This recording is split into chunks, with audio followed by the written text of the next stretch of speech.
naging malaking bahagi kayo ng buhay namin mag-asawa sa aming Christian life. Lalong-lalo na nang sabihin mo na kapag bumabasa tayo ng Bible, we have to read it very meticulously. At simula noon, nabuksan yung isip ko, tsaka tuwing magbabasa ako ng Bible, yung antok na nararamdaman ko, nawala na ho. Yung interes at tsaka pagkagutom ho sa salita ng Diyos, yun ang aking naramdaman. Salamat po sa Diyos. Iisa lang naman po ang tanong ko. Ito ho ay tungkol kay Melchizedek na medyo nagko-confuse ho ako. Kasi sabi sa Hebrews 7, si Melchizedek daw, no genealogy. Siya raw ay King of Peace. Siya rin ang highest priest. At pagkatapos, si Abraham ho, nagbigay ho siya ng kanyang 10% na kung iisip-isipin ho, nasa katawan pa ho ni Abraham si Levi. Tapos, gin-bless ni Melchizedek si Abraham. Sa akin lang ho, no, parang nasa isip ko, parang si Melchizedek ay naging parang si Kristo ho. Pwede ho ninyong may paliwanag ho ng mas mabuti ho. Definitely, hindi po si Kristo si Melchizedek. Hindi po siya si Kristo. Because the priesthood of our Lord Jesus Christ was likened to the priesthood of Melchizedek. There will be no point of similarity if they are the same person. Will you compare me to myself? If you are in your right senses, you are not going to compare me to myself. There will be no comparison because you are speaking of only one person. If Melchizedek is also Jesus Christ, there will be no comparison in the scriptures. But there are comparisons. First is that the priesthood that was obtained by our Lord Jesus Christ is like the priesthood of Melchizedek. Basahin natin yung Hebreos 7. Uno. Kay ining Melchizedek, hari sang Salem, saserdote sang Dios nga labing mataas, nagsugata kay Abraham nga nagapauli gikan sa pagpamatay sang mga hari, kag nagpakamaayo sa iya. Ayan, si Melchizedek ay hari sa Salem, saserdote ng kataas-taasang Diyos. Si Kristo ba? Ano ba yung kanyang pagkasaserdote? Pakilagay sa screen. 17. Kay ginasaksi na hanungod sa iya, ikaw ang saserdote sa gihapon, suno sa paagi ni Melchizedek. Tanyo, si Kristo, saserdote ka, gaya ng pagkasaserdote ni Melchizedek. So may comparison.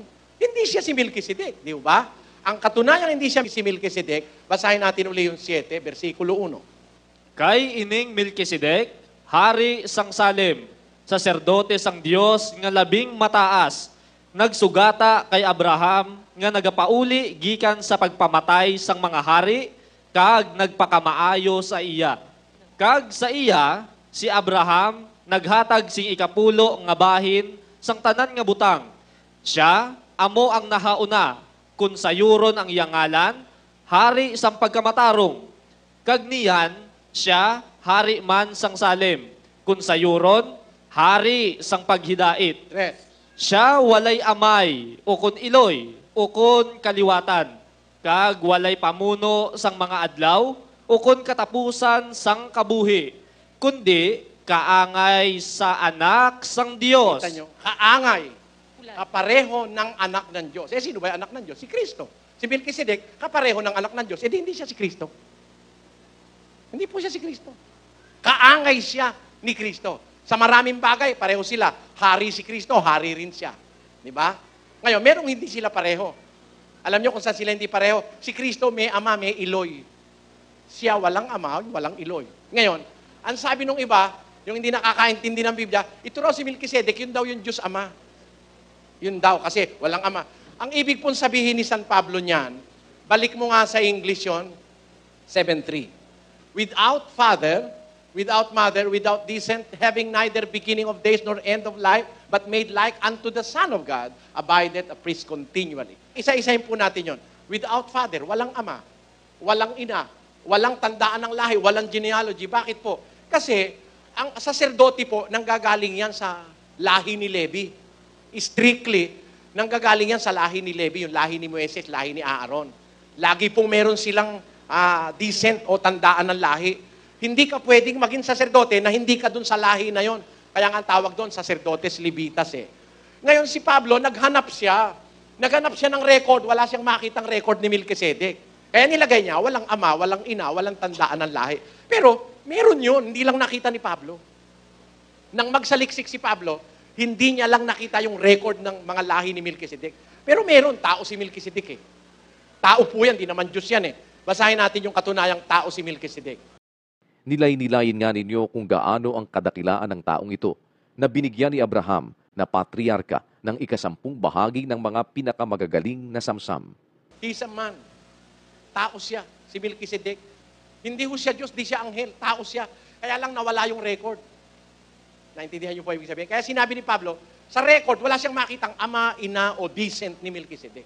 Pero it doesn't mean na wala siyang ama't ina. Meron siya, nawala lang. Father Early, ang ibig palang sabihin, bago maging Diyos ng mga Israelites, ang ating Diyos, mas nauna pala sa pagiging tawag dito yung mga pagiging believers si Melchizedek. Hindi po. Ganito po yon. Si Melchizedek po, hari sa Salem. Tinabi naman yung pong Salem, yun ang later na naging Jerusalem. Geographically speaking. Naintindihan nyo? Ngayon, hindi po magkaka-Jerusalem na wala pa Diyos. Nauna pa yung Jerusalem. No, hindi po pwede yon. Ibig lang sabihin, kung pag-aaralan nyo Eva, kasi merong ganito medyo mahaba lang. Saan po ba inilagay ng Diyos si Eva at si Adan? Sa paraiso, sa Eden. Sa Eden. Hindi po paraiso yun, sa Eden. Sa Eden. Sa halamanan ng Eden. Yung pong Eden, ang pangalan po nung lugar na yon nung panahon ni Moises. Pero nung ilagay sila ng Diyos doon, wala pang pangalan yung Eden. Tinawag ni Moises yun na Eden kasi yun ang pangalan nung panahon ni Moises. Pero nung panahong ilagay doon si Eva at si Adan, wala pa pong pangalan yung Eden. Parang ganon. Going back, kasi merong kailangan mo kasi yung biblical history. Pag hindi mo pag-aaralan po yun, nga, magkakaroon ka ng mga maling haka-haka. Parang yung halimbawa, Babylonia. Ano ba yung pangalan Babylonia? May king of Babylon, may kingdom of Babylon. Yung Babylonia nanggaling doon sa salitang Babel. Nung guluhin ng Diyos yung wika ng tao dahil ayaw nilang kumalat. Ginulo. Doon po galing, derive yung salitang Babylonia sa Babel. Palang yung salitang Kristiyano, nombre derivado yun It was derived from the name Christ. Doon ang galing yung salitang Christian. So, hindi nauna yung Christian kay Kristo. Nauna si Kristo bago nagka-Christian. Di ba? Ganon din yan. Meron ng Diyos, meron ng Kristo, meron ng lahat ng bagay. Si Melchizedek, tao, ipinanganak later. Nung nangyari siya, naging tao siya panahon ni Abraham. Ibig sabihin po, panahon ni Abraham, tapos na ang panahon ni Noe. Mas matanda po si Noe kaysa kay Abraham. Mas matanda si Noe kaysa kay Melchizedek. Tao po si Melchizedek, kaya lang hindi makita ni Pablo yung record. Kaya sabi niya, wala siyang ama, wala siyang ina, walang tandaan ng lahi. Pero naging hari siya sa Salem at naging katulad siya ng anak ng Diyos. Hindi siya si Kristo. Nakuha niyo po punto, no? Tao po siya. Hindi siya anghel, hindi siya Diyos, tao siya. Okay, marami pong salamat. Sige. Dahil sa mga nakita ko at saka na-observe ko, na-appreciate ko yung ang systematize ng inyong samahan. So, naka-decide kami mag-asawa na if given the chance, magpapadoktrina din kami. Salamat po. Sana loobin ng Diyos. Magkasama-sama tayo. Sige.